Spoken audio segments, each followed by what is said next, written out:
Okay. Hey, keep going. That big old Crown Royal in there. Drink. We'll have to sip on that big old Crown Royal. Incident occurred at Trying to stop. the black 2012 Kia Forte. Oh! Stop him. Get him out.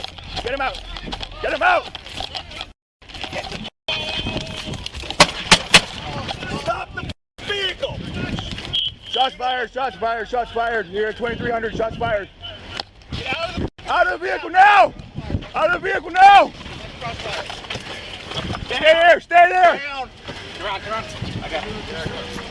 Stay on this one. He's bleeding. He's got impact inside. 2300, shots fired, one in custody. Hey, can you need another ambulance?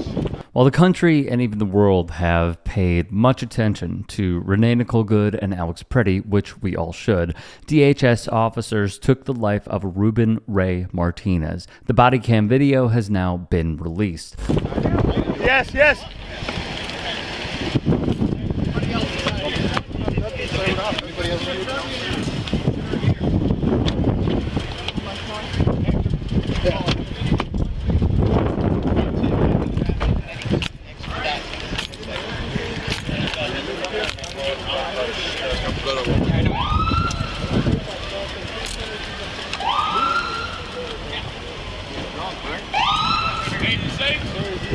Need that medic. He's got it. Safe. Package him. How many times he hit? Don't know. At least we got 3 shots. Rolling because he's got Med 2, expedite, right here. Cap. I need a secondary. We're out of But why did this incident just now see the light of day? It's because we've heard stuff like this. An individual approached U.S. Border Patrol officers with a 9mm semi-automatic handgun. The officers attempted to The agents disarm this attempted individual, to disarm the but the individual, armed suspect but he reacted violently resisted, fearing for his life and the lives and safety of fellow officers. An agent fired defensive shots. Medics were on the scene immediately. Delivered medical aid to the subject, but the subject was pronounced dead at the scene. This looks like a situation where an individual arrived at this scene to inflict maximum damage. Where an individual wanted to do maximum damage and massacre law enforcement. Although the subject is different, these cases are rather similar. I want to show you something. We can go frame by frame on this one. Keep an eye on this guy, the cold-blooded murderer, who's no doubt going to claim that he was afraid that his life was in danger, or whatever. For someone who's going to no doubt claim that, he sure doesn't seem to be in any hurry to move out of the way. See, here you can see that instead of moving out of the way, he actually decides to draw his weapon and actually plant himself more firmly. In fact, he's leaning over the hood of the car right now. On purpose. If you go frame by frame, you can see his feet are actually beside the vehicle at this point. And there is the first time he pulls the trigger, when again, both of his feet show that he has fully cleared the front of that vehicle. And then the next 2 shots happen here, and then here.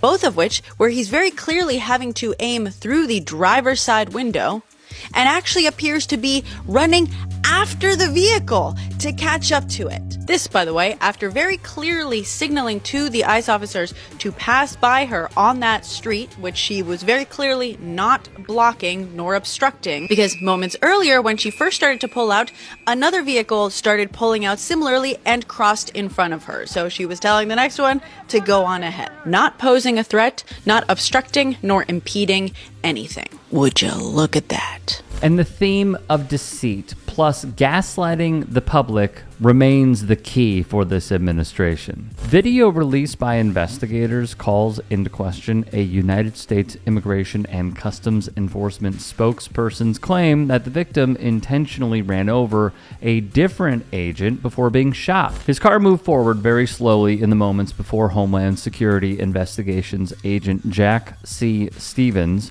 fired 3 shots into Martinez's blue Ford sedan. The footage does not show Martinez, speeding up rapidly or appearing to target a second Homeland Security Investigations agent, Hector Sosa. Now, understand this. In an internal report released by a nonprofit watchdog group last month, ICE said Martinez accelerated forward and struck an agent during the March 2025 incident. The Department of Homeland Security claimed in a statement that an ICE agent had fired defensive shots into Martinez's vehicle after Martinez intentionally ran over the other agent. The next paragraph would read, but body camera video, which has now been previously reported, shows that Martinez's vehicle was stationary or going at a very low rate of speed when he was fatally shot. When gunshots are heard in the video, the brake lights of Martinez's vehicle appear to be on. Criminal indictments were not returned in the case by a grand jury. Attorneys for Martinez's mother pushing back on DHS's account, saying these new videos confirm that Ruben's car was barely moving when he was shot, that he was braking, not accelerating. The department's claim also refuted by an eyewitness who was just inches away. Joshua Orta, the passenger that night, told lawyers for Martinez's family that Ruben was unarmed, nonviolent, not fleeing. Orta was killed last month in an unrelated San Antonio car crash. We reached out to immigration officials and the Texas DPS for response to the videos, but have yet to hear back. Tonight, this new perspective only reinforcing the objections of a grieving family.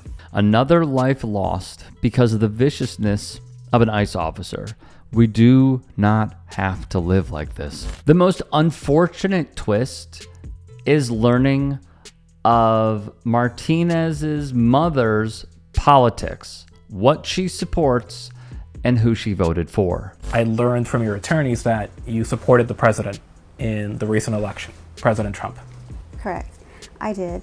I don't blame President Trump for the death of my son because he wasn't the one who pulled the trigger, but I do think that something needs to be changed in that department. It's not about left or right, it's about right or wrong, and stuff like that shouldn't be happening. So you're saying you're not speaking out about your son's killing because you oppose the president. You voted for him, right? Right. Yeah, no, it's nothing political as far as I'm concerned. Because of the politics of this issue, some people watching this interview may say, well, she's just another critic, opponent of the president who wants to criticize his administration. Is that accurate? That's false. Usually I'm apolitical, like I don't sway one side or the other, and like I mentioned earlier, it's not about left or right with me. It's about right or wrong, and it's not left or right, it's human life. That's what it's about for my son's life. I don't really care about the politics. I care about my son, and I care about the truth and accountability, and I just want proof so we could either accept it or just move on with our lives and heal. That's what I care about. Rachel, you mentioned that your family deeply respects law enforcement. Has that changed since your son's killing? No, we still respect law enforcement. To reiterate, Reyes, who voted for Donald Trump in 2024, said that she didn't blame the president for her son's death because he wasn't the one who pulled the trigger. But, she would add, I do think that something needs to be changed in that department as far as the pattern of violence or abuse and impunity. Hey, I appreciate you watching. Now, if you can, please do become a channel member by going to youtube.com/TYTSports and clicking the join button. If that's too much for you, you can just go to tyt.com/join to become a member. It helps all of us out here at the Young Turks and keeps our network afloat. In addition, you could follow me on my socials on Twitter, Instagram, and TikTok. Appreciate the love. Have a great day.